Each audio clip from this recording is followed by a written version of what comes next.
Today, it seems like the Republicans have not really fought very much about whether or not Trump was guilty or not.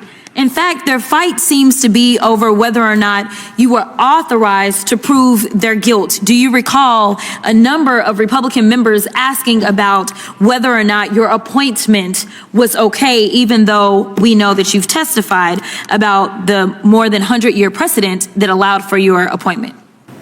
I was asked questions about that today, and our position, as we filed in our appeal, is that there was strong support for my appointment, including Supreme Court precedent directly on point. Thank you so much. Additionally, everybody's been all gingerly here today, but I don't know why we're acting surprised that a man who had close to 90 allegations out of 4 different jurisdictions and ultimately ended up with 34 convictions after a jury was able to hear all the evidence would possibly be committing a criminal act on January 6th. In fact, considering the fact that we are now under the impression that he is violating people's due process rights, he is ignoring court orders, he's starting wars without congressional authority in contradiction to the Constitution. He's enriching himself to the tune of over $1.4 billion.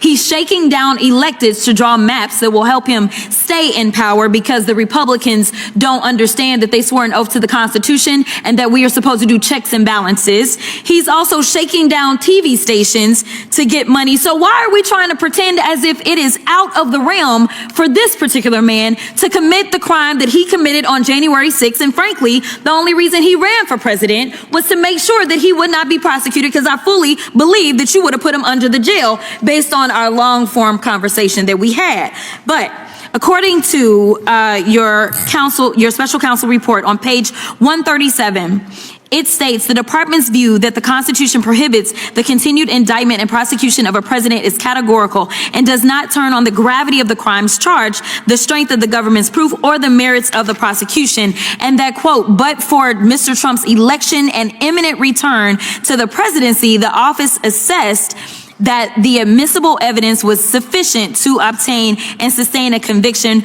at trial. In other words, Donald Trump ran for president, like I said, so he wouldn't have to spend the rest of his life in prison. The chairman and other members of this committee have spent all day attacking you and trying to rewrite the history of January 6th. But Mr. Jim Jordan, the chairman, failed to mention how he was running around the Capitol terrified by the possibility that all those insurrectionists would harm him. In fact, on page 97 of the deposition transcript, you mentioned how Mark Meadows, the president's chief of staff, quote unquote, never saw Jim Jordan so scared. The chairman also failed to mention that he was in direct contact with the White House in the days leading up to and on January 6th, which is why his toll records were subpoenaed by your office. Let me be clear, because they're trying to act like this is Democrats on Republicans, and I guess you are a covert Democrat that knew that he was going to try to steal an election before he tried to steal that election, and so therefore you were somehow put into place. I mean, the conspiracy theories make your head spin, but nevertheless, were you going to subpoena the toll records of every single Republican simply because they were a Republican? No, we subpoenaed the toll records in the course of this investigation because they were relevant to our investigation. Relevant? Oh, okay. All right, so that means something about facts. So let's talk about facts.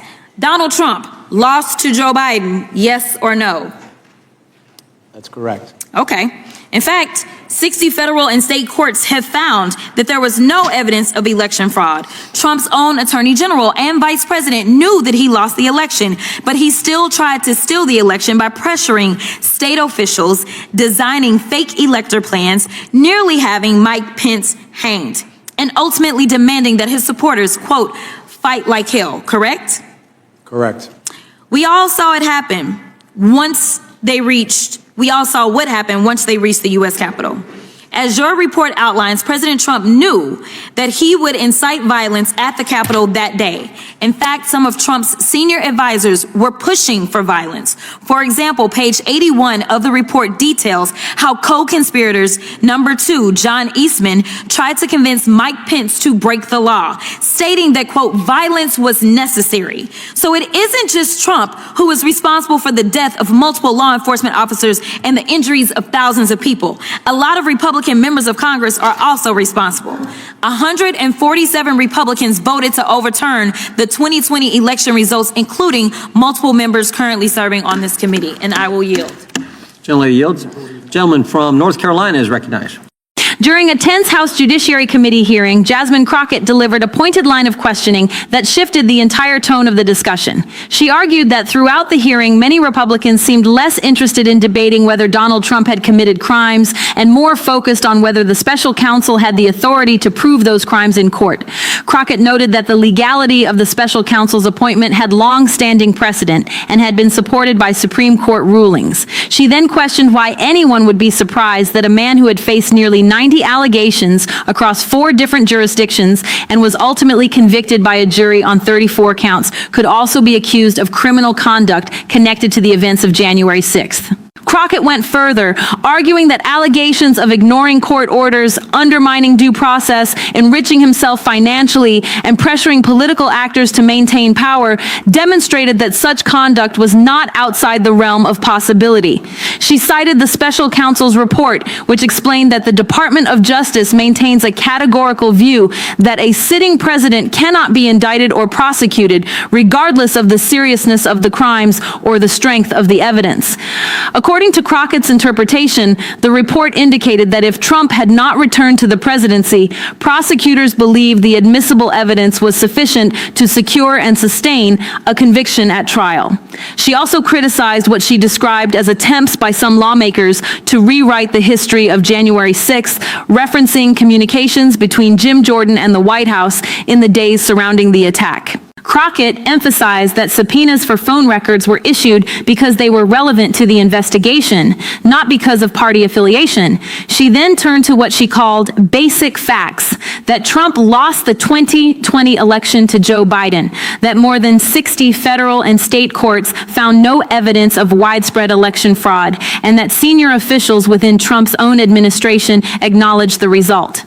Despite those findings, Crockett argued that Trump still attempted to overturn the election by pressuring state officials, promoting fake elector schemes, and urging supporters to fight like hell, which culminated in the storming of the U.S. Capitol on January 6th. She referenced the investigation's findings, including claims that attorney John Eastman pressured Mike Pence to break the law in order to block certification of the election results.